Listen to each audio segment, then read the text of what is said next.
Friends, in the last lecture we discussed about an equation of motion for dynamic analysis. For example, let us say an equation of motion of this order, where the right hand side of equation of motion has got a dependent variable which is to be solved after knowing the LHS.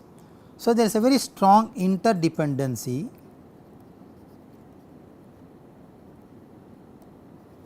between the right hand side and left hand side of this equation of motion.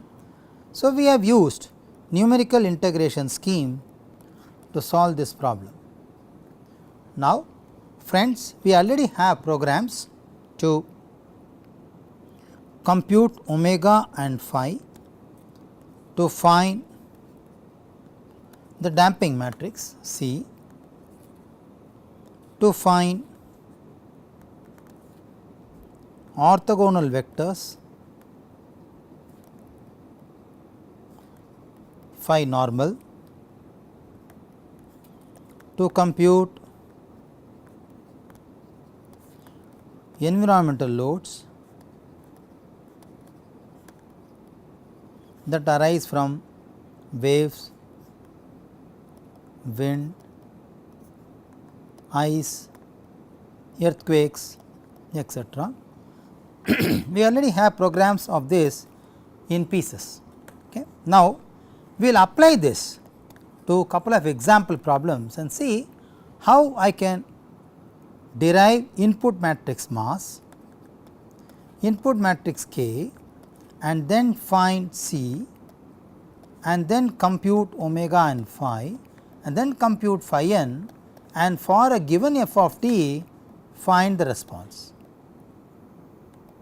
That is our idea now using computer program. Okay.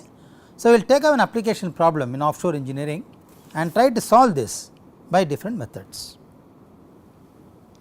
So, the example problem what I am going to solve now is one of the compliant offshore structures, articulated tower. We know that articulated tower is a compliant platform, where the deck of the platform is supported by a tower and the tower is connected to the base, the seabed, using articulation, which is nothing but a hinged joint. We all know the tower is compliant because under the action of waves, the tower can have an action of an inverted pendulum,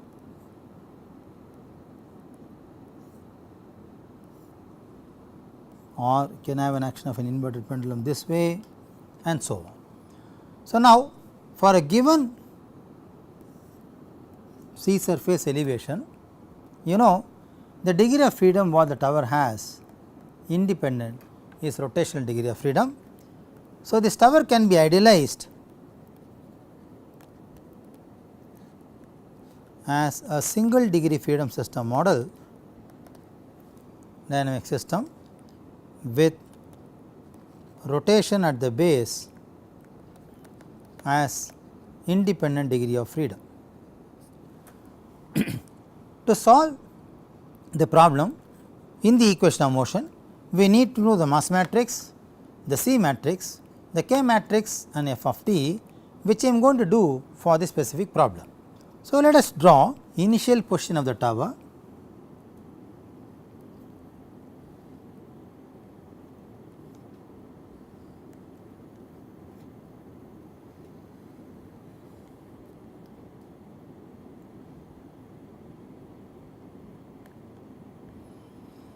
which is hinged at the bottom,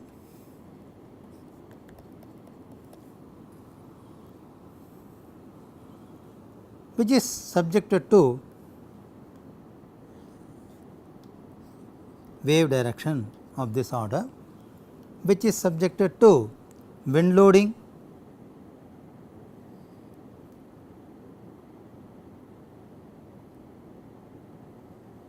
which varies non-linear,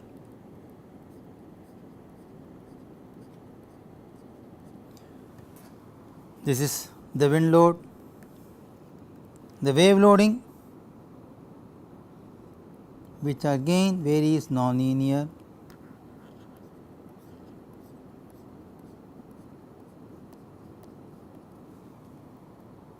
So, this is the deck of the tower and this is the tower. Okay.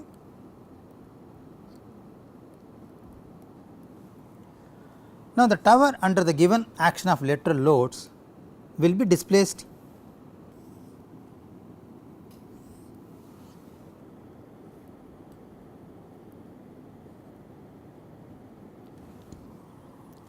So, the degree of freedom what you are measuring with respect to the central line, which is theta.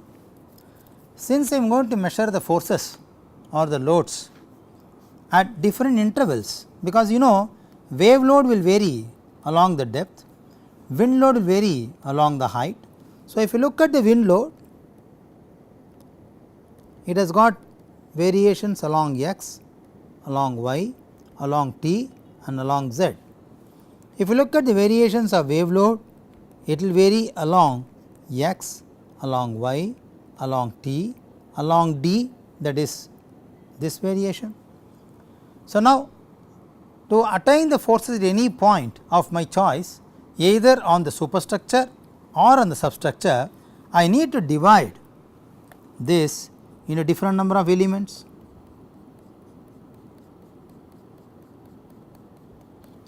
I pick up any one such element,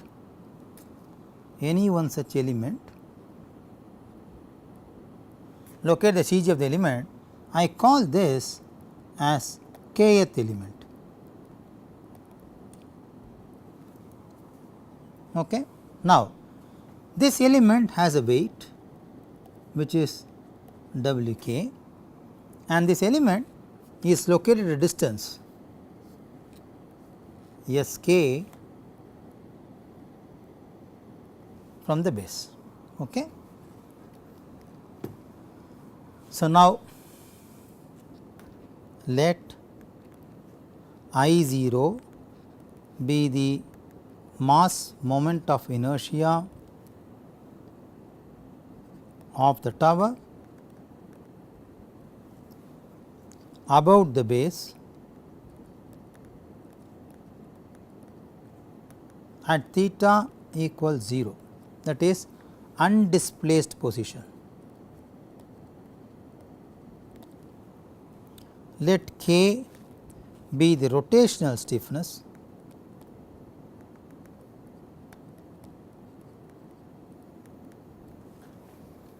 for small rotations.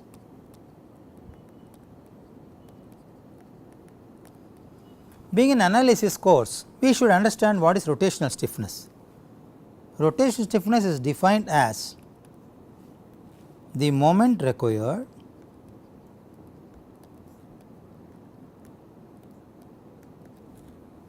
to cause unit rotation when the tower is undisplaced. Once I know mass moment of inertia and rotational stiffness, I can find the natural frequency of the system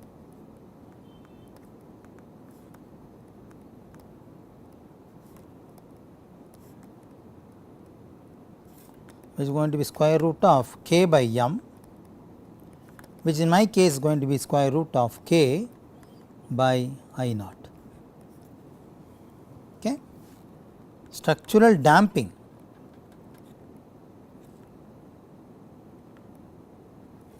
ratio. Let I0 beta t be the time varying added mass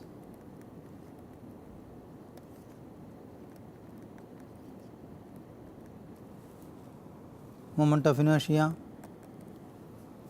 and k into gamma t be the time varying rotational stiffness. So, it is very important to know that when the tower is getting displaced, when the tower is getting displaced, I0 into beta t and k gamma t will be depending on the displaced volume of the tower at any instant of time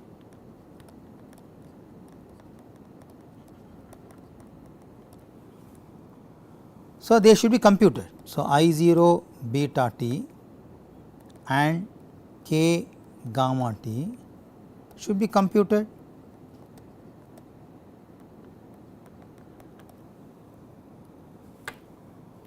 Now, the degree of freedom rotational displacement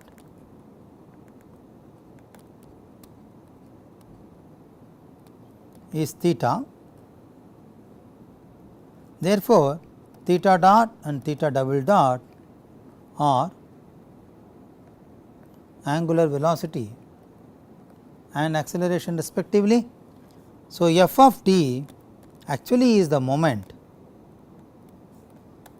of the dynamic forces about the base of the tower.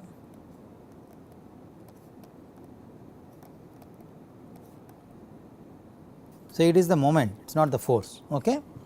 So, now equation of motion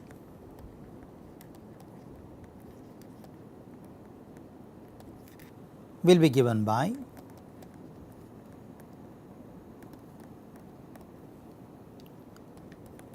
I0 1 plus beta t of theta double dot plus 2 zeta I naught omega n theta dot plus k of 1 plus mu of t of theta as f of t is a classical form of equation of motion, where this is the mass term, this is the restoring term and this becomes my classical damping term, this is my forcing function. Rearranging this equation, we get as follows: I0 theta double dot plus 2 zeta I naught omega n theta dot plus k theta is f of t minus k mu of t theta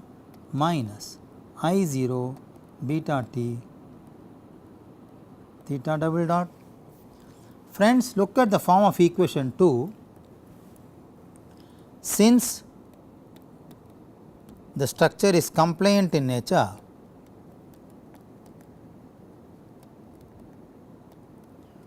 which undergoes, or I should say permitted to undergo, large displacements, the right hand side force value is reduced. You see, there is a negative term. The negative term reduces the force. This is one of the main advantage of compliant systems, which I should say they are actually geometric form based design. So, here displacements are important,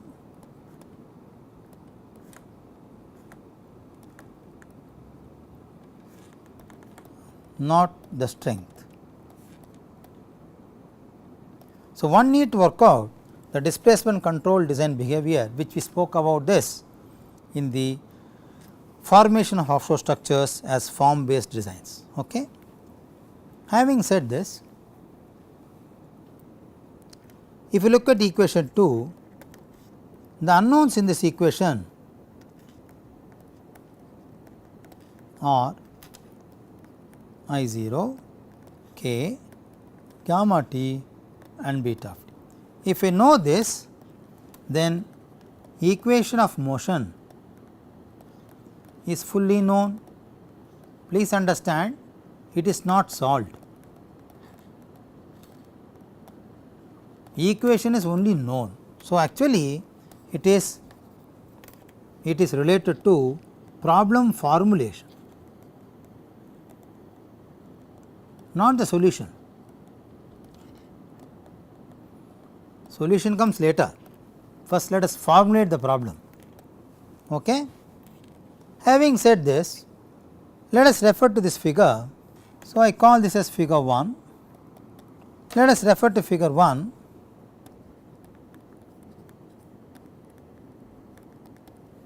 And work out the overturning moment due to self weight of the tower,